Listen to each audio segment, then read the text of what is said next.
Hey, halo teman-teman. Ketemu lagi di channel Kamu Genius. Pada video kali ini kita akan membahas tentang apa sih vektor itu, gitu ya.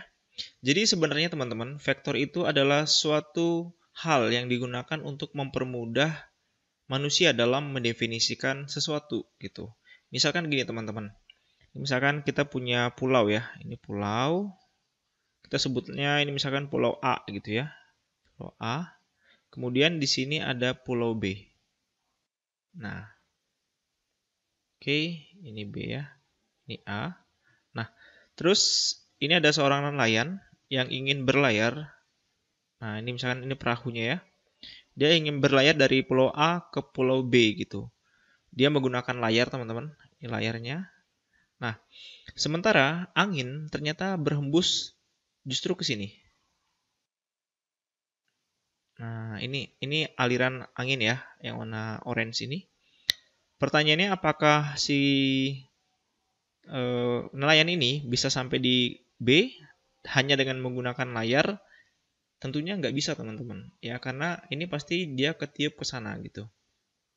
Nah berarti di sini teman-teman arah angin itu penting, ya malah penting banget di sini arah anginnya. Misalkan kita ukur arah anginnya, angin ini memiliki kelajuan 10 meter per sekon. Nah kemudian misalkan kita ingin eh, bilang sama si nelayan ini ya, Mas nelayan, kelajuan angin saat ini adalah 10 meter per sekon. Ini. Lalu pertanyaannya, apakah dengan menyatakan nilai besarnya adalah 10 meter per sekon ini menjadi sesuatu yang informasinya lengkap? Tentu tidak. Karena 10 meter per sekon dari B ke A itu menyebabkan si nelayannya tidak bisa berlayar ke pulau B. Nah, oleh karena itu, besaran dari angin ini harus kita nyatakan ya. Kelajuannya harus dinyatakan dengan besarnya. Ini besarnya. Dan ada arahnya juga di sini teman-teman. Arah dari A ke B. Jadi kalau nelayan ini sekarang kita bilang, Mas nelayan, sekarang kita punya informasi bahwa angin sedang bergerak sebesar 10 meter per sekon dari A menuju B gitu. Atau ini terbalik ya, dari B menuju A. Sebentar, dari B ke A. Nah, saya ulangi, Mas nelayan, sekarang kita punya informasi bahwa angin memiliki kelajuan sebesar 10 meter per sekon dari B ke A. Ya kan, dari B ke A ke sini. Nah, maka informasi tentang kelajuan atau kecepatan arah angin ini menjadi sesuatu yang bermakna. Oleh karena itu, kita menyatakan suatu besaran angin, ya, misalkan ini adalah kecepatan angin V, ya, kita nyatakan V-nya memiliki 10 meter per sekon dari B ke A. Nah, ini kita nyatakan yang merupakan vektor, teman-teman. Jadi vektor itu adalah suatu besaran. Jadi sebenarnya bukan hanya angin saja, teman-teman, bisa yang lain ya.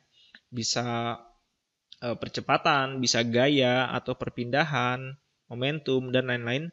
Intinya adalah besaran-besaran fisika yang memiliki nilai atau besar dan memiliki arah. Itu yang kita sebut sebagai vektor. Apakah eh, semua besaran itu merupakan vektor? Jawabannya tidak, teman-teman. Sebagai contoh begini. Misalkan di sini kita punya piring, ya. Ini piring yang diisi oleh, ini misalkan ada gula gitu ya. Gula 1 kilogram. Nah, 1 kilogram di sini menyatakan besarnya atau nilai ya. Nilai dari gula tersebut. Nilai atau besarnya.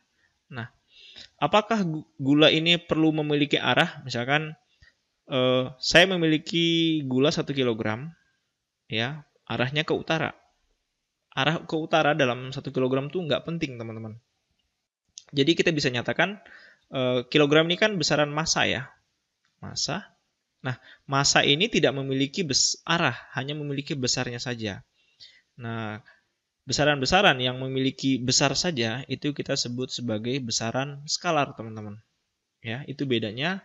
Jadi saya ulangi, kita punya dua besaran, yaitu vektor. Vektor itu memiliki besar dan memiliki arah. Oke, sementara skalar itu hanya memiliki besarnya saja. Itu teman-teman ya. Nah, terus penulisan vektor itu ada 3 cara sebenarnya teman-teman ya. Nah, saya tulis di sini ya. Penulisan vektor. Nah, ini bisa dengan begini. Jadi kita punya suatu vektor namanya A, kita kasih tanda panah begitu ya. Bisa juga dengan cara dibuat huruf tebal ya. Saya kasih tulis dulu, diberi tanda panah. Oke. Kemudian bisa juga huruf tebal ya teman-teman, tebal begini. Nah ya di sini kita tulis juga ini bold ya atau tulisan tebal. Nah bisa juga ini dicetak miring teman-teman. Cetak miring. Cuman nanti dalam video ini saya akan pakai yang ini ya teman-teman ya, yang ada tanda panahnya biar gampang melihatnya. Oke, kemudian penulisan ya, penulisan vektor. Nah biasanya kalau di gambar itu kita nyatakan vektor tuh punya panjang. Nah panjang vektor ini itu menyatakan besarnya teman-teman ya. Jadi kalau misalkan saya punya vektor A, ini begini. Terus saya punya vektor B, ya, ini misalkan B. Nah, ini kelihatan bahwa vektor A itu lebih kecil daripada vektor B. Ya, udah kelihatan dari cara penulisan panjangnya. Jadi dalam hal ini kita harus care panjang vektor ini menyatakan besarnya, kemudian arah vektor menjadi penting ya. Ini keduanya arahnya ke kanan. Nanti bisa juga kita nyatakan vektor yang arahnya ke sini. Bebas lah apapun yang ini misalkan C gitu ya. Ini arah vektor C sudah beda dengan arah vektor B. Oke, sekian dulu teman-teman pengantar singkat tentang vektor. Semoga bisa membantu dalam belajar. Sampai ketemu lagi di video yang lain. Bye-bye.